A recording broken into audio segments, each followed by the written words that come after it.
तो इस कहानी की शुरुआत होती है 13 अगस्त की शाम से, जब हमारे एक दोस्त का हमें कॉल आता है।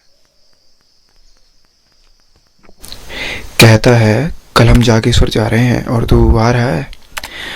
इस मंदिर के बारे में बहुत सुना था मैंने, तो बिना कुछ बोले और खर्चे के बारे में थोड़ा पता करके मैंने हाँ बोल दिया और निकल गया दोस्तों के साथ जागेश्वर धाम, द वैली ऑफ गॉड्स। 14 अगस्त की सुबह 7 बजे मैं बागेश्वर की ओर निकल गया, जहाँ मुझे भरत, सूरज और विपिन मिलने वाले थे।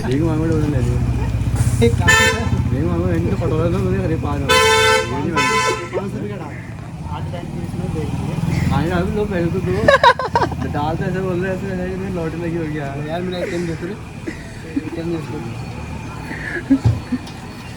क्या होगा कि बेचो किडनी बेच दे जगह हो बैठ लो है।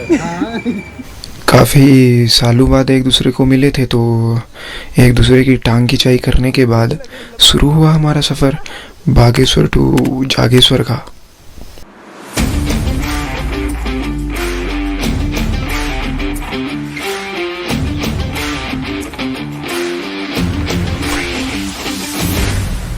गाड़ी में टायर उड़वा रहे हैं और हमारी भरत की गाड़ी में तेल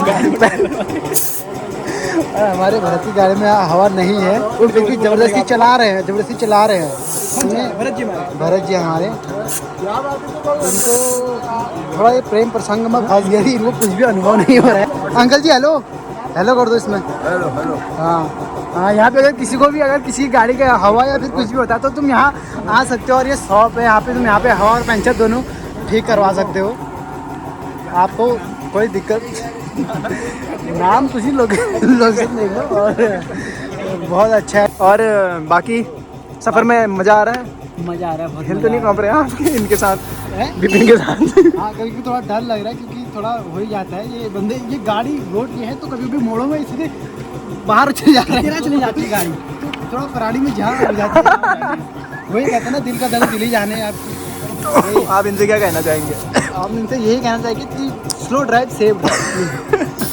सर क्या करेंगे तो झस हो जाते हैं ना, हम झस भी जाते हैं क्योंकि हम बन चुके हैं ना उस चीज़ को। अच्छा तो हम बबुल लगा दियो ना, बबुल हम करीब 1 बजे जागेश्वर धाम पहुँचे।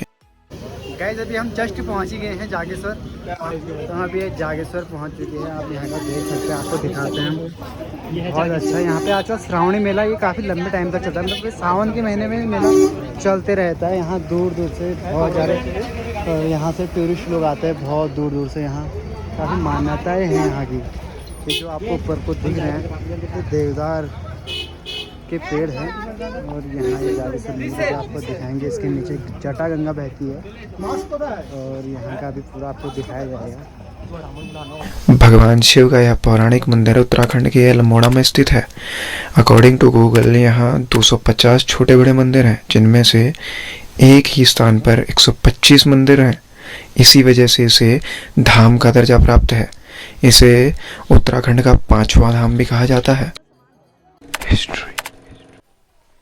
जागेश्वर को पुराणों में हाटकेश्वर और भूराजस्व लेख में पट्टीपारुणके के नाम से जाना जाता है। इस मंदिर के समीप जटा गंगा बहती है। कहते हैं उत्तर भारत में जब गुप्त साम्राज्य था तो कुमाऊं में कत्यूरी राजवंश था। जागेश्वर धाम का निर्माण इसी काल में हुआ था। भारतीय पुरातत्व सर्वेक्षण विभाग के अनुसार जागेश्वर धाम के निर्माण को 3 कालों में बांटा गया: कत्यूरी काल, उत्तर कत्यूरी काल और चंद्रकाल। मंदिर के निर्माण में सीमेंट और मिट्टी का प्रयोग न करते हुए पत्थरों की बड़ी बड़ी शिलाओं का उपयोग किया गया है। दरवाजे और शिलाओं में देवी देवताओं की मूर्तियां नक्काशित की गई हैं, जो गुप्त साम्राज्य की झलकियां दिखाती है। Mythological reference. जागेश्वर धाम भगवान शिव का 8वां ज्योतिर्लिंग है। इसी मंदिर से भगवान शिव की प्रथम बार लिंग रूप में पूजा प्रारंभ हुई थी। इस मंदिर की कथा बहुत अलग है। शायद कुछ लोगों ने यह कथा सुनी होगी।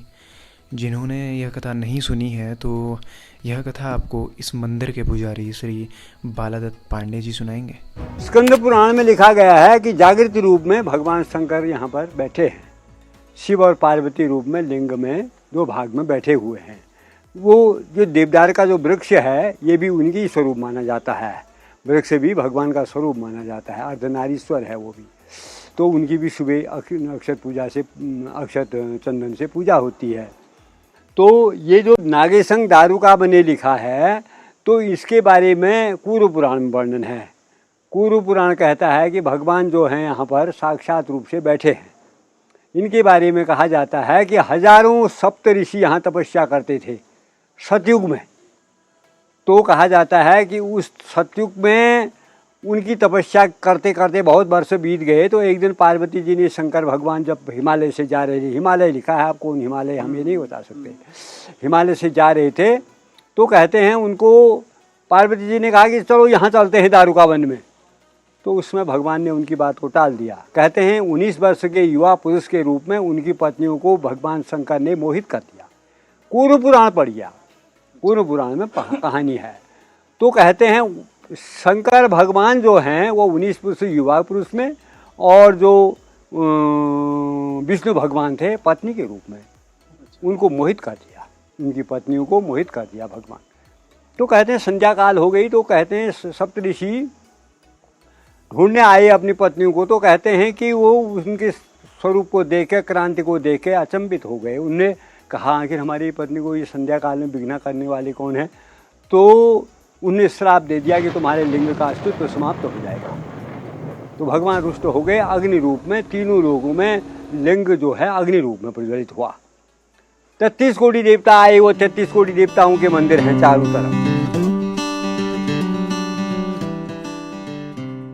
इस सफ़र में मज़ा बहुत आया और बहुत कुछ जानने का मौका भी मिला। वो कहते हैं ना कि शिव जी से याद करते हैं तो किसी न किसी बहाने से उसे शिव के दर्शन होते ही हैं। शायद इस बार हमें भी याद किया था। तो इस कहानी को यहीं पे ख़त्म करते हैं क्योंकि वीडियो ज़्यादा लंबी हो गई है। मिलते हैं आपसे किसी और वीडियो में, तब तक कीप स्माइलिंग। जय महादेव।